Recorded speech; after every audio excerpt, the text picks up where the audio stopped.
दुर्ग police पाछू एक बछर में हुए चोरी के अलग अलग मामला में शामिल एक आरोपी ला गिरफ्तार करे में सफलता हासिल करे है। जिले के पुलिस अधीक्षक शलभ कुमार सिन्हा बताइन कि लगातार चोरी की घटना ला ध्यान में रखत मुखबिर मन ला सक्रिय कर दे रही है। आज मुखबिर डहार ले मिले जानकारी के आधार में एक संदेही आरोपी के जानकारी बाजार में हुए से मिली से ये आरोपी है बाजार में सोना चांदी के जेवर ला कहीं बेचे के प्रयास करते रही से, तभी पुलिस की टीम ला भेज के उला रगे हाथों पकड़ लेगी। कुमार द्विवेदी निवासी सिंधा नगर ने जुलाई 2022 को रिपोर्ट दर्ज कराया कि कोई अज्ञात चोर द्वारा रात्रि में घर घुसकर सोने चांदी के जेवरात काफ़ी मात्रा में चोरी कर ले गया था, जिसकी रिपोर्ट पर अपराध पंजीबद्ध कर विवेचना में लिया गया।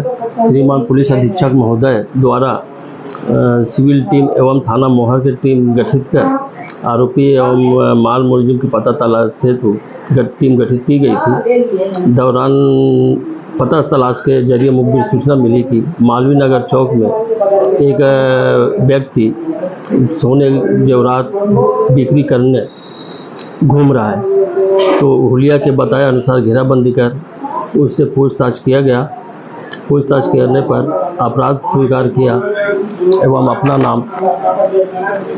नाम पीताम्बर राव बताया। पूछताछ में आरोपी है अपन चोरी के जम्मो वारदात में शामिल होए के बात ला स्वीकार कर ले हवे। आरोपी ला गिरफ्तार करके ओकर खिलाफ मामला दर्ज करके जांच करे जात है। ब्यूरो रिपोर्ट उत्तलंघा न्यूज।